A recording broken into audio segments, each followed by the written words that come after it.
नमस्कार विद्यार्थी मित्रांनो, झोन मराठी एज्युकेशन चॅनलमध्ये आपलं सर्वांचं स्वागत. तर विद्यार्थी मित्रांनो, आपण अगदी पहिल्या दिवसापासून पाहतोय standard 9th Marathi bridge course 2021 यामध्ये आजच्या 33 आणि 34व्या अशा संयुक्त दिवशी आपलं सर्वांचं स्वागत. तर आज जे क्षेत्र पाहणार आहोत आपण ते आहे श्रवण, वाचन, लेखन आणि कौशल्य आहे. विविध साहित्य प्रकारांच्या ध्वनिफिती समजपूर्वक ऐकता येणं, गाणी, कविता, समूह, गीते स्वराघातासह म्हणता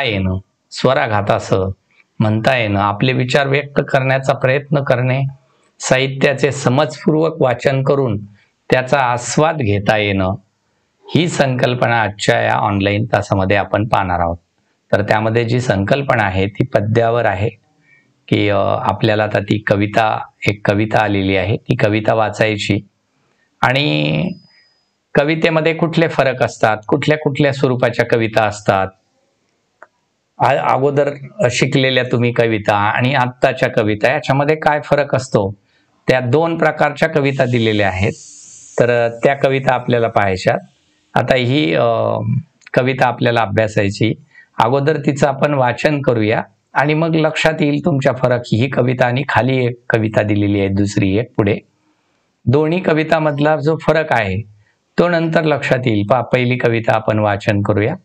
वल्हार वल्हा वल्हार वल्हार नाव वल्हवली, वल्हार नाव वल्हवली, वल्हार नाव वल्हवली. नौका चाले कशी जलावरी जलावरी, आहे सारा भार मुलावरी मुलांवरी मुलांवरी. लहान वीर महान धीर, रोखील वादळ वल्हार वल्हवली. मोकाट पिसाट वारा आला, येऊद्या र येऊद्या र, डोंगर मापाच्या लाटा आल्या, येऊद्या र येऊद्या र. छाती अफाट झेलेल लाट, रोखील वादळ वल्हार वल्हवली. झेंडा माथ्यावर तीन रंगी तीन रंगी तीन रंगी, संचारवी जोम नवंगी नवंगी नवंगी. डोले कसा बोले असा कसा, धैर्यानं नाव तुम्ही वल्हार वल्हवली वल्हवली. स्वातंत्र्य दौलत मोलाची रे मोलाची रे मोलाची रे, सर्वांच्या जीवाची तोलाची रे जीवाच्या तोलाची रे तोलाची रे. ती एक आस तो एक ध्यास, जोशानं नाव आता वल्हार वल्हार वल्हवली. अशा पद्धतीची ही एक कविता, एक गीत आहे की नावेविषयीची माहिती म्हणजे प्रस्तुत कवितेमधून आपल्याला एक अतिशय अभिनय गीत आहे, साभिनय करायचं आहे. आता हे ते कुठल्या मुलांना आहे, तर लहान लहान मुलं जे असतात 4थी 5वी 6वी 7वीचे, ह्या मुलांनी ती कविता अभिनयासह म्हणायची. म्हणजे ते ज्या पद्धतीने नाव असते, होडी असते, समुद्रामध्ये वल्हवली जाते, चालवली जाते, त्या पद्धतीने अगदी अभिनय करून अभिनयासह ती म्हणायची आणि गायची. ही सवय आपल्यामध्ये निर्माण झाली पाहिजे. म्हणजे हे एक अभिनय गीत आहे. गंमत, जोश आणि उत्साह या गीतामधून व्यक्त केलेला आहे. हे गीत वसंत बापट यांनी लिहिलेलं आहे. ते गमतीदार आणि मजेशीर असं हे गीत. नक्कीच तुम्ही या गीतावर साभिनय कृती करून चांगल्या चालीत हे गाणं एकदा म्हणा, ऐकावं म्हणा. नौका कशी चालते आपण पूर्ण ती वाचली. तिचा अर्थ आता जाणून घेऊया आपण. किती साभिनय म्हणायची, म्हणजे तुम्हाला कृती करून आणि मग म्हणायची. सागरावर ही नाव वल्हा, ही नाव पाण्यावर अशा एका लयीत चालते. आम्ही मुलं यात बसलो असून आमच्या सगळ्यांचा भार या नावेवर आहे आणि येणारा प्रत्येक वादळाचा सामना कोण करते, ती नाव करत असते. सर्व मुलांनी असं नावेत बसल्यासारखं बसायचंय आणि एका बाजूने सर्वांनी, अर्ध्या मुलांनी एका बाजूने आणि अर्ध्या मुलांनी दुसऱ्या बाजूने असं वल्हा जो चालवतात त्या पद्धतीने ती वल्हायची. म्हणजेच पाण्यामध्ये जसा तो वल्हा त्याच्या साह्याने आपण पुढे पुढे घेतो, अशा पद्धतीने ते गीत म्हणत म्हणायचंय, म्हणजे त्याचा एक आनंद घ्यायचा आहे. आणि म्हणून वाटा कितीही बेभान असला, वारा कितीही बेभान सुटलेला असला त्यावेळेस, तरी तो असू द्या, कारण डोंगराच्या उंचीच्या लाटा उसळल्या तरी उसळू द्या, या नावाची जी छाती आहे ती इतकी मोठी आणि अफाट आहे की प्रत्येक वादळाला ती रोखून धरते, असा अर्थ तिच्यामध्ये म्हटलेला आहे. त्यानंतर नावेच्या डोक्यावर 3 रंगाचा भारताचा जो झेंडा आहे, हे या तिरंग्याला पाहून एक मनात स्फुरण उठणार आहे, मनात उत्साह जोश संचारणार आहे आणि नवीन उत्साह अंगात संचारतो. हा तिरंगा डोलत आहे आणि नाव तुम्ही धैर्याने चालवा, असं सांगतोय जणू काही तो तिरंगा आपल्याला. आपण जे स्वातंत्र्य उपभोगतो आहे त्याचं मूल्य अमापायान, म्हणून त्याच्यावरच सर्व जीव आनंद उपभोगत आहेत. हा उत्साह मनी बाळगून तुम्ही जोशात ही नाव चालवा, असं याच्यामधून म्हटलेलं आहे. म्हणजे एक प्रकारच्या ज्या भारतीय स्वातंत्र्याच्या जीवावर आपली नाव, आपलं जीवन ज्या आनंदाने आपण डोलावतोय, चालवतोय, आपली नाव पुढे पुढे चालते, ही या देशाच्या स्वातंत्र्यावर आणि देशाच्या जोशाने आपण उपभोगतोय, हे या काव्यामधून सांगण्याचा प्रयत्न वसंत बापट यांनी या काव्यामधून केलेला आहे. तर अशा पद्धतीने आपण ही जी काव्य आहे, हे काव्य अभ्यासलेलं आहे. ते विद्यार्थी मित्रांनो, तुम्ही ते चालीवर म्हणा. आपण आता याच्या खाली जी कृती आहे ती कृती आता सोडून घेणार आहोत. तर त्या अगोदर दुसरी एक कविता दिलेली आहे. तुम्हाला सांगितलं होतं मी अगोदर की 2 विविध प्रकारच्या कविता दिलेल्या आहेत. पहिली जशी लहान मुलांच्या याने दिलेली आहे. आता ही जी आहे ती 8वीला असलेल्या गोधडी, डॉक्टर कैलास दौंड यांची ही गोधडी ही कविता, म्हणजेच ग्रामीण भागातील एक चित्रण आणि आईवडिलांचं आपल्यावर असलेलं जे संस्कृती आहे आणि आईवडील आपल्यासाठी काय काय करतात याविषयीचं चित्रण गोधडीच्या रूपाने एक मानवी जीवन फुलवण्याचा प्रयत्न. म्हणजेच प्रत्येक आईवडील आपल्या जीवनामध्ये गोधडीसारखे वेगवेगळे ठिगळं लावून,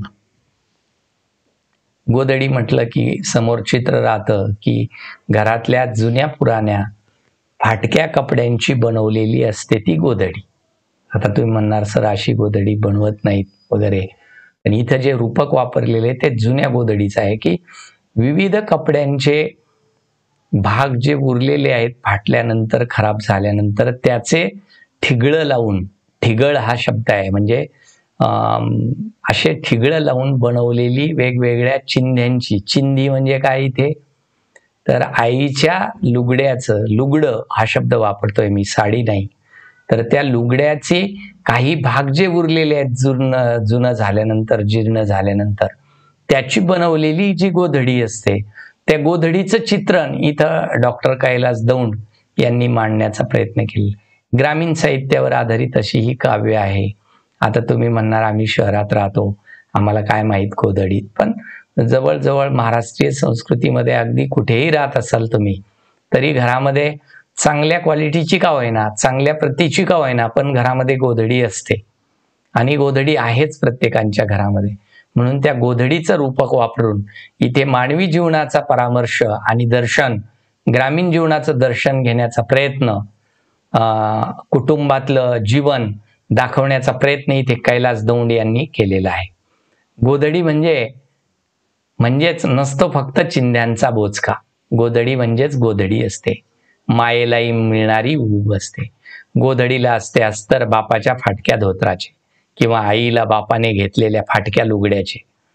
आत गोधडीत अनेक चिंध्या असतात बसलेल्या दाटीवाटीनं, आईनं दटावून बसवलेल्या, तेव्हा त्या फक्त चिंध्याच नसतात, त्यात असतो मामानं घेतलेला भाच्याचा जीर्ण कुडता, माहेरातून आलेलं आईच्या लुगड्याचं पटकुरं आणि पहिल्या संक्रांतीला बाण घेतलेलं, आईनं असंख्य ठिगळं लावलेलं तिचं लाडकं लुगडं आणि बाच्या कोपरीच्या बाह्या आईने ते सगळं स्मृतीच्या सुईनं शिवलेलं असतं त्यात.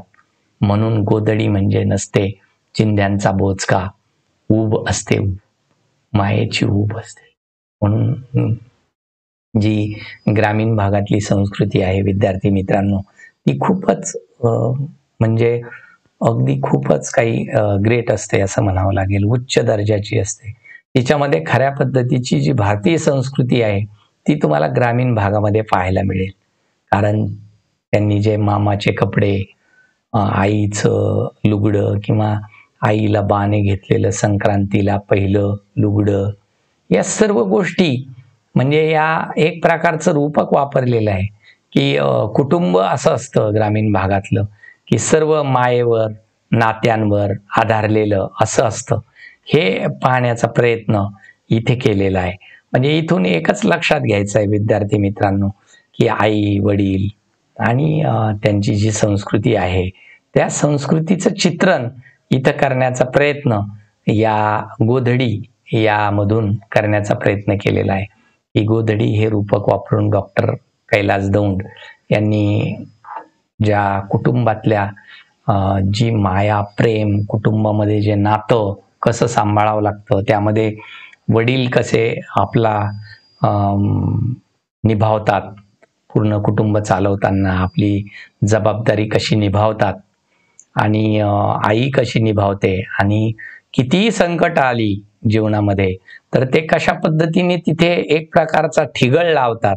म्हणजे कशा पद्धतीने ते संकट लिपवण्याचं, इथे लिपवण्याचं म्हणजे ठिगळ लावण्याचं दुसरं कापड म्हणजे तिथे काय लावतात, दुसरे संकट, दुसरा उपाय शोधून कसे संकट कमी करण्याचा प्रयत्न करतात. असं जीवनातील हे एक प्रकारे जीवन म्हणजे एक गोधडीसारखं आहे, हे दाखवण्याचा प्रयत्न इथे डॉक्टर कैलास दौंडनी केलेला आहे, की ग्रामीण जीवनामध्ये हे चित्रण दिसतंय. आता इथे कवितेत आलेले जे मानवेतर घटक आहेत ते आपल्याला सांगायचे आहेत. मानवेतर घटक कुठला आहे कवितेत आलेला? गोधडी हा मानवेतर घटक आहे, मानव सोडून आलेला. त्यानंतर आणखी काय आहे? ठिगळ, कोपरी, हे सर्व मानवेतर घटक आहेत. म्हणजे मानवाच्या व्यतिरिक्त आलेले मानवेतर घटक आहेत. कवितेत कोणत्या शब्दामुळे लय निर्माण झाली असं वाटतं तुम्हाला? तर गोधडी, असते, नसते, असते, हे जे शब्द वापरलेत याच्यामुळे एक प्रकारची असते आणि नसतो याने एक प्रकारची लय निर्माण झालेली आहे. कवितेत आलेल्या नाम आणि विशेषण जसं जीर्ण कुर्ता, फाटकं धोतर असं लिहावं लागेल आपल्याला. फाटकं धोतर. त्यानंतर आणखी कुठला शब्द वापरणार इथे? त्यानंतर फाटकं लुगडं हा शब्द पण आहे. त्यानंतर इथे दुसरा शब्द कोणता आहे? चिंध्यांचा बोचका, म्हणजे बोचका चिंध्यांचा. त्यानंतर जीर्ण कुर्ता, लुगड्याचं पटकुरं किंवा पटकुरं लुगडं, लुगड्याचं. आणि अशा पद्धतीने लाडकं, लुगडं, हे सर्व नाम आणि विशेषण आलेले आहेत. हे लिहायचे. तर तुमच्या लक्षात आले असतीलच. तर अशा पद्धतीने या कवितेचं आरोह अवरोहित प्रकट वाचन करायचं आहे. म्हणजे तुम्हाला आरोह अवरोह म्हणजे गोधडी म्हणजेच नसतो फक्त चिंध्यांचा बोचका. गोधडी म्हणजेच गोधडी असते, मायेलाही मिळणारी ऊब असते. गोधडीला असते अस्तर बापाच्या फाटक्या धोत्राचे किंवा आईला बापाने घेतलेल्या फाटक्या लुगड्याचे. आत गोधडीत अनेक चिंध्या असतात बसलेल्या दाटीवाटीनं, आईनं दटावून बसवलेल्या. तेव्हा त्या फक्त चिंध्याच नसतात, त्यात असतो मामानं घेतलेल्या भाच्याचा जीर्ण कुर्ता, माहेरातून आलेलं आईच्या लुगड्याचं पटकुरं आणि पहिल्या संक्रांतीला बाण घेतलेलं, आईनं असंख्य ठिगळं लावलेलं तिचं लाडकं लुगडं आणि बाच्या कोपरीच्या बाह्या आईने ते सगळं स्मृतीच्या सुईनं शिवलेलं असतं त्यात. म्हणून गोधडी म्हणजे नसतो चिंध्यांचा बोचका, ऊब असते ऊब. अशा पद्धतीने तिथे जे आपण चिन्ह वापरतोय, मग इथे आपण उद्गारवाचक चिन्ह वापरले, पूर्णविराम वापरलाय, स्वल्पविराम, याचा वाचनामध्ये वापर करून, त्या नियमांचा वापर करून केलेलं वाचन म्हणजे आरोह अवरोह युक्त वाचन असं असतं. तर चला सराव करूया आपण. कृती लिहून घ्या. ही कृती आपल्या वहीमध्ये लिहून घ्या. कवितेत वर्णन केलेली गोधडी कशाचं प्रतीक आहे? जीवनाचं प्रतीक आहे. कशाचं प्रतीक आहे? जीवनाचं, आपल्या जीवनाचं, कुटुंबाचं प्रतीक आहे. त्यानंतर आकृतीबंध पूर्ण करा. गोधडीला लावलेलं असतं अस्तर. कशाचं अस्तर लावलेलं असतं गोधडीला? कशाचं असतं? बाच्या फाटक्या धोत्राचं. किंवा कशाचं असतं? पहा, गोधडी म्हणजे गोधडी असते, मायेला मिळणारी उभी असते. गोधडीला असते अस्तर बापाच्या फाटक्या धोत्राचे किंवा आईला बापाने घेतलेल्या फाटक्या लुगड्याचं. म्हणजे असे दोन लिहायचे, इथे दोन ठिकाणी लिहायचे. त्यानंतर वरील कविता आतापर्यंत पाहिलेल्या कवितांपेक्षा कोणत्या बाबतीत वेगळी आहे असे तुम्हाला वाटते? ग्रामीण भागातील चित्रणावर, ग्रामीण भागातील जीवनावर आधारित अशी ही कविता आहे. आणि जी पाहिली तुम्ही वरील कविता त्याच्या अगोदरची, तर ती पण आपल्या देशावरची, की जो देश, ज्या देशामध्ये आपण राहतो, तर त्या देशांचे आपल्यावर असणारं ऋण, जसं आपल्या आईचं आपल्यावर असलेलं ऋण असतं, ते ऋण त्या कवितेमधून व्यक्त केले. खालील ओळीतील जे भाव आहेत ते स्पष्ट करायचे आहेत. गोधडी म्हणजे गोधडी असते, मायेलाही मिळणारी ऊब असते. गोधडीमध्ये, गोधडी हे जे जीवनाचं चित्रण, नात्यांचं चित्रण गोधडीच्या रूपाने दाखवलेलं आहे. आई वडील, आपली जी नाती असतात, आणि ती जीवनातील नाती आपल्याला कशा पद्धतीने वेगवेगळ्या अडचणींवर मात करून आपल्याला घडवण्याचं, आपल्याला वाढवण्याचं किंवा कुटुंब चालवण्याचं एक महत्वाचं काम आई वडील कसं चालवतात, हे या भाव या कवितेमधून स्पष्ट केलेले आहेत. विद्यार्थ्यांना त्यांच्या घरातील जुन्या कापडापासून पायपुसणी तयार करणं, पायपुसणी कशी तयार करतात ती सांगणं गरजेचं आहे. तर जुन्या कपड्यापासून आपण कुठले तयार करू शकतो? पायपुसण्या तयार करू शकतो, टोप्या तयार करू शकतो, त्यानंतर रुमाल तयार करू शकतो रंगीत याच्यापासून. वरील कवितेचा आधार घेऊन कविता तयार करा. म्हणजे तुम्ही स्वतः एखादी कविता जर तयार केली तर कविता तयार करण्याचा प्रयत्न करा. त्यानंतर गोधडी शिवणाऱ्या महिला जर असेल तुमच्या गावामध्ये अथवा तुमच्या शहरामध्ये एखादी, तर तिची मुलाखत घ्या. कशा पद्धतीने गोधडी तयार करते, गोधडीमध्ये काय काय असतं, आणि गोधडी का आवडते सर्वांना. तर अशा पद्धतीने, कारण त्या गोधडीला लावलेले जे कापड असतात त्याच्यामध्ये पण आपल्या आठवणी असतात. म्हणून कितीतरी अशा वस्तू आहेत की ज्या कुटुंबामध्ये आपण पाहतो, त्या आपल्याला आठवण, स्मृती आणि आपल्या कुटुंबाची परिस्थिती याची जाणीव करून देण्याचं काम या वस्तू करत असतात. म्हणून वस्तूलाही असते जीवन असं म्हटलेलं आहे. वस्तूलाही असतो मान, वस्तूलाही येतो राग, असं आपण वस्तू ही कविता पाहिलेली आहे. तिच्यामधून याच्यामध्ये तो फरक आपल्या लक्षात येईल. म्हणून गोधडी या कवितेतील मनातील जे विचार, भावना सहज व्यक्त करता येतात कवितेच्या माध्यमामधून. म्हणून तुम्ही कविता लिहा आणि तुमच्या भावना, तुमचे विचार सहज कवितेत मांडण्याचा प्रयत्न करा.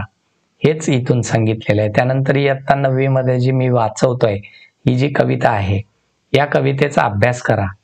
कारण त्या कवितेमध्ये मी काय काय वाचवतोय, मी कशी संस्कृती वाचवतोय, कशी जतन करतोय, तुम्ही पण जतन करा. हा एक संदेश तिथे सतीश काळसेकर यांनी देण्याचा प्रयत्न त्या कवितेमधून केलेला आहे. तर विद्यार्थी मित्रांनो, आपण सर्वांनी हा 33 आणि 34 असा संयुक्त तास एकत्र आपण शेवटपर्यंत पाहिला, त्याबद्दल आपले सर्वांचे धन्यवाद.